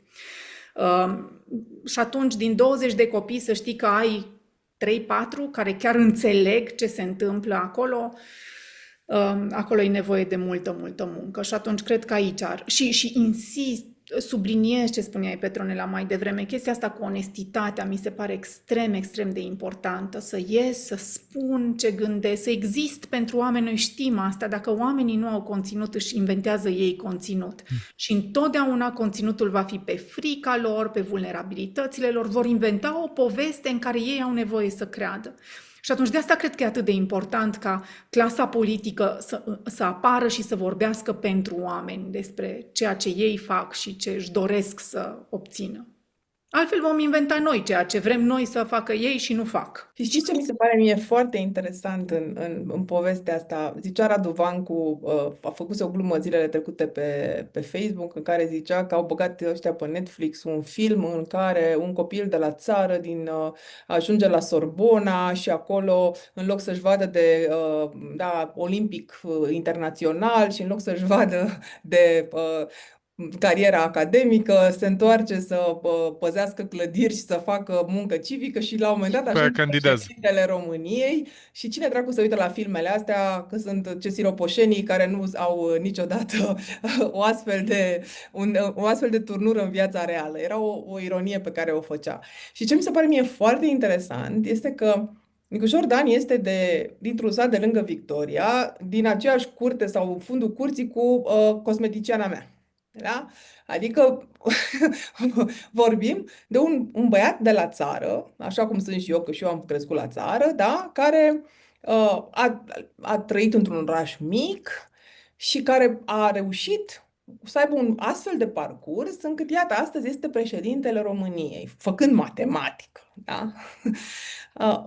Ăsta, în mod normal, ar trebui să fie un tip de parcurs super inspirațional, vocațional. El ar trebui să aibă speech-uri să fie invitat, cum e Tibiu Șeriu, cum suntem poate unii dintre noi, da, să vorbească copiilor despre ce parcurs poate să aibă un copil de la țară, da? Care a muncit mult, care, sigur, a avut și niște dotări inițiale, da? Dar care au fost puse în valoare și pe care s-a muncit. El are această valoare super inspirațională. E un parcurs E o excepțional. călătorie a În mod eroului. normal, exact, o călătorie. Ar trebui să fie prilej de mândrie, de inspirație, să-i ajute pe oameni să vadă că se poate. Și cred că aici, apropo de ce spuneai tu, Raluca, are el și l-am văzut, mi-a plăcut foarte mult că chiar înainte de alegeri s-a dus în Victoria, a stat în Victoria cu oamenii, a făcut o fotografie cu mama lui, care este o femeie de acolo, de la țară. Partea asta zic eu că e foarte important și parcursul lui și să devină inspirație, nu motiv de batjocură, de ironie, de ură, de extremism. Cred că are acest filon care poate fi exploatat sănătos și să ajute copiii. Și chiar citisem o știre că au devenit mai atenți la matematică după ce au aflat că cu matematica poți ajunge Da, președinte. mă, dar vezi, Toți voiau să asta, toate, știi?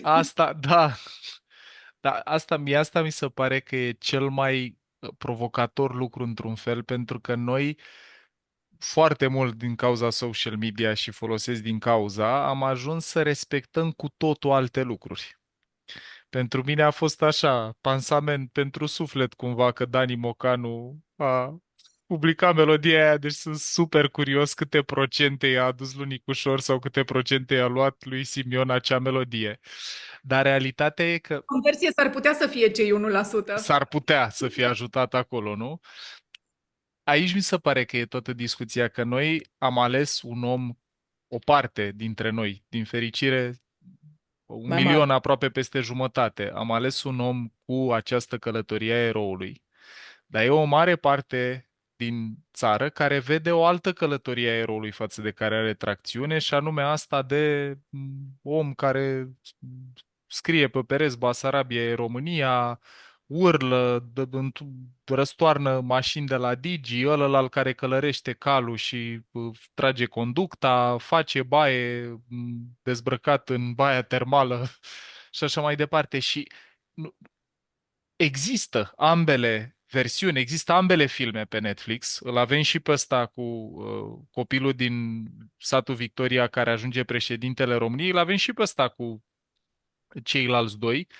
Și cred că provocarea educațională, dincolo de toate chestiile astea care ne obsedează pe noi, câte ore fac copiii, ce materie fac educație sexuală la școală, nu fac, educația e și despre a încuraja mai mult la modelele astea de bun simț, de onestitate, de exact ce a spus, pentru că eu mi-am notat ce ați împărtășit în listă și trăsăturile astea nu prea le vezi la influenceri. La anumite, Indiferent despre la care... anumite La, tipuri de influencer. da, da, știi, dacă te uiți overall așa, dacă te uiți pe ansamblu la ce să uită oamenii, de unde au ajuns să-și ia reperele, modelele, nu asta vezi cu precădere acolo. Da, Și asta mie aici mi se pare că e care noi provocarea. nu Te rog, avem. Raluca. Asta e și motivul pentru care noi nu avem peste 1 milion și ceva de followers. Da, Exact. da, da, da, da.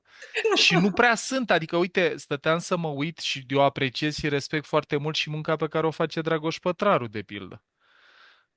Cât s-au străduit și el și Valeriu, cât de mult, deci noi le datorăm Nicușor ar trebui să-i decoreze pe oamenii ăștia doi, mai ales Valeriu, cât hate și-o fi luat pentru starea impostorilor și pentru toate materialele alea.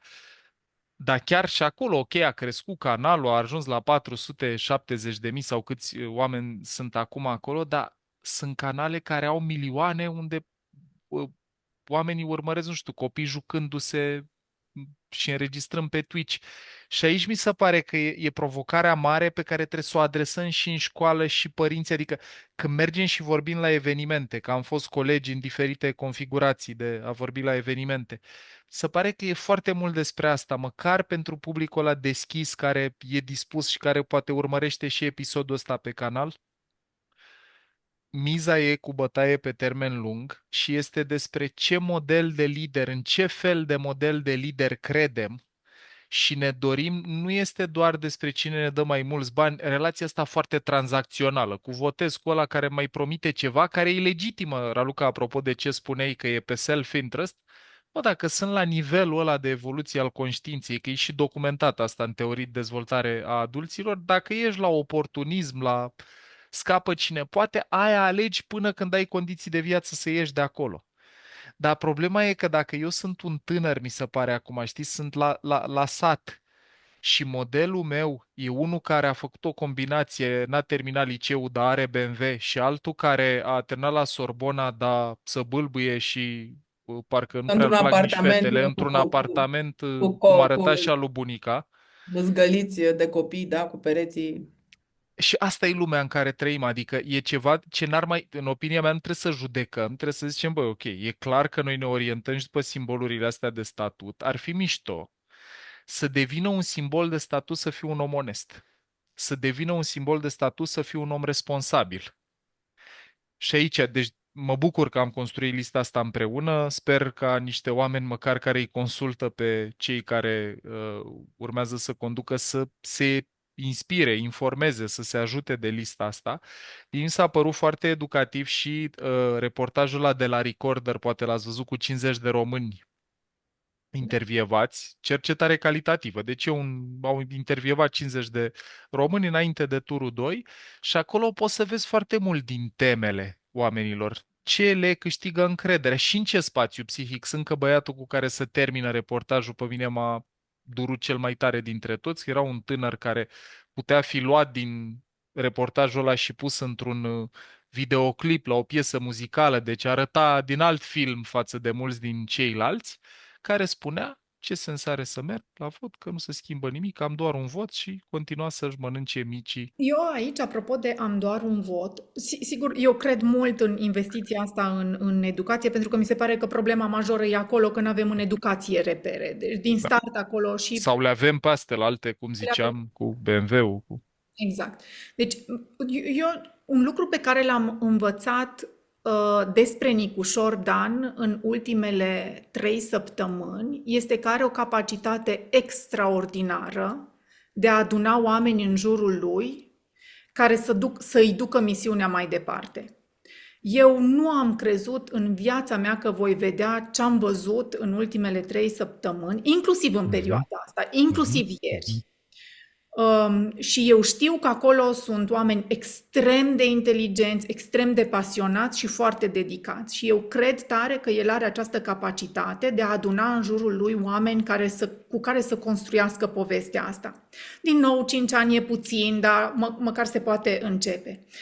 Și dacă se începe asta, eu mi-am propus un lucru, că eu nu voi conteni să vorbesc despre povestea asta, pentru că eu cred că dacă fiecare dintre noi, cei 5 milioane și câți om fi votat cu Nicușor, convingem un om, noi nu trebuie să facem mai mult decât atât. Noi trebuie să avem o conversație, 2 conversații, 3, 10 conversații cu un singur om și dacă la 50% dintre noi ne iese, dacă la 30% dintre noi ne iese, putem sta liniștiți peste 4-5 ani.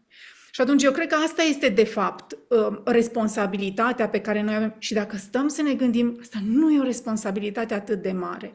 Dacă ne uităm cum putem schimba sistemul, da, asta este o responsabilitate foarte mare. Și eu nu cred în asta. Nu cred că unii dintre noi putem schimba. Cred că fiecare dintre noi, și asta e ce am văzut acum, cred că fiecare dintre noi, toți împreună, putem schimba un sistem. Dar pentru asta trebuie să facem mai departe munca asta de a lucra cu câte un om de lângă noi. Și unii vom convinge poate 5, alții 10, alții niciunul, dar media va ieși bine dacă ne vom lua acest angajament. Și mie mi se pare că asta e și un mesaj care trebuie să plece dinspre Nicușor Dan către populație și către oamenii care l-au votat. Că nu e suficient ce am făcut aici. E minunat, e extraordinar, dar nu e Absolut. Nu e finalul, e începutul a ceva ce o să fie poate și mai provocator și dificil. Da. A fost doar cel mai mare hop și primul pe care l-am avut de sărit și l-am sărit cu bine și de partea cealaltă Buruiana e cât casa și trebuie să ne apucăm de treabă. Hopul ăsta mie mi s-a părut fascinant pentru că noi știm din istoria poporului român că noi suntem recunoscuți pentru multe lucruri, dar mai suntem recunoscuți pentru faptul că îngrășăm porcul în ajun. Și pentru mine asta a fost fascinant să stau să mă uit dacă încă o dată îngrășăm porcul în ajun. Și ne-a ieșit și de data asta, l-am îngrășat în ajun. Sunt foarte curioasă dacă reușim să lucrăm și preventiv. Altfel. Pentru că o altă caracteristică a poporului român este neîncrederea. Și este validată științific trăsătura asta din generație și are sens istoric de ce Are foarte mult sens. toți au trecut pe aici și ne-au lăsat, ne-au știt ca în desene când trece ăla pe lângă personajul principal și îl învârte așa și după aia s-a zăpăcit, așa suntem noi cu toate experiențele istorice. Și noi nu avem încredere, noi nu avem încredere în instituții, noi nu avem încredere unii în alții, noi nu avem încredere în noi înșine. Și aș adăuga pe final și ideea că suntem foarte perfecționiști, lucru pe care îl predăm la școală și îl perpetuăm și asta ne face când un lider care are 90 și ceva la sută trăsături ok, e 90% un trec record curat, când găsim un lucru care nu ne place, suntem disponibili pentru lucrul ăla, să desfințăm tot ce e ok la omul ăla. De la bastonașe, de când desenam bastonașe și pentru unul greșit ni se rupea toată pagina, efectul comportamentului lui a adus în zilele noastre în decizii politice e că ne uităm la un om, ne fixăm pe un lucru pe care îl face greșit. și suntem dispuși să renunțăm la toată încrederea pe care o avem pentru că nu face lucrul la bine. Ori eu aș spune că ăsta e un mijloc foarte practic de a discerne când vine vorba de lider. Bă, dacă e un lucru care nu-ți place și doar pe aia te-ai fixat, mai caută. Dacă vezi un tipar, un track record, dacă vezi că misoginismul, ura, nu știu, incapacitatea în a stăpâni impulsurile, lipsa de discernământ e un tipar, e ceva ce facem o repetat, atunci poate că are sens să investigăm, să ne îndoim dacă mergem pe drumul ăsta înainte. Noi am putea vorbi mult, Raluca, știu că... Deci numai ca să vedeți așa, apropo de ce fel de oameni am avut aici, îți mulțumesc din inimă, amândouă sunteți la treabă, Petronela este la un retreat, Raluca urmează să intre în 8 minute la un curs, deci zic ca vă mulțumesc din toată inima pentru conversația asta. Sper să mai avem ocazia să facem și cu mai puțină presiune dată de oala furiei care mocnește. M-aș bucura să reușim împreună să mai vorbim și să aducem un pic de claritate, poate schimbăm idei între noi și le dăm poate și oamenilor care se simt preocupați sau îngrijorați sentimentul că nu sunt singuri. Așa că eu vă îmbrățișez și vă mulțumesc pentru efortul din toată perioada asta și pentru timpul acordat episodului ăstuia. Și să ne vedem cu bine, măcar încă 4-5 ani de aici înainte, într-o Românie în care să ne simțim în siguranță și în Europa. Mulțumesc și eu tare mult, abia aștept să ne vedem toți trei live, să ne și îmbrățișăm și să mai stăm la povești, că pe lângă faptul că ne pasionează subiectele astea, ne și place să vorbim despre ele, așa că merităm a fi exploatați. Da. Mi-asum exploatarea. Vă mulțumesc din inimă. Uite, o să dau acum stop. Cu bine, oameni buni. Acesta este un material gratuit prin care echipa Mind Architect contribuie la dezvoltarea personală și la cunoașterea de sine fundamentate în știință. Dacă vrei să aprofundezi subiectul pe care tocmai l-ai ascultat, devino și tu membru Mind Architect Premium, unde ai acces la peste 130 de materiale audio-video, rezumate infografice și recomandări de resurse. În plus, și poate cel mai important, întâlnirile MA Live, unde poți intra în direct cu echipa noastră pe teme care te interesează. Și acces la grupul de Facebook privat, unde ținem aproape de comunitatea abonaților. Iar dacă vrei să înveți în ritmul tău, te așteptăm pe mindarchitect.ro în secțiunea Online Academy, unde te așteaptă cursuri certificate, cu informație clar organizată, cu suport vizual excelent, teste și studii de caz. Poți asculta în continuare gratuit episoadele de podcast Mind Architect pe rețelele de podcasting precum Spotify, Apple Podcasts, YouTube și pe mindarchitect.ro. Iar dacă ți-a plăcut acest episod și crezi că i-ar face viața mai bună cuiva cunoscut, ne-am bucurat tare să ne ajuți cu un share. Conținutul Mind Architect nu este destinat și nici nu trebuie interpretat ca fiind utilizabil pentru a diagnostica, trata, atenua, vindeca, preveni sau un alt mod a fi utilizat pentru orice boală sau condiție medicală. Nu reprezintă substitut pentru consultație psihologică sau pentru muncă terapeutică.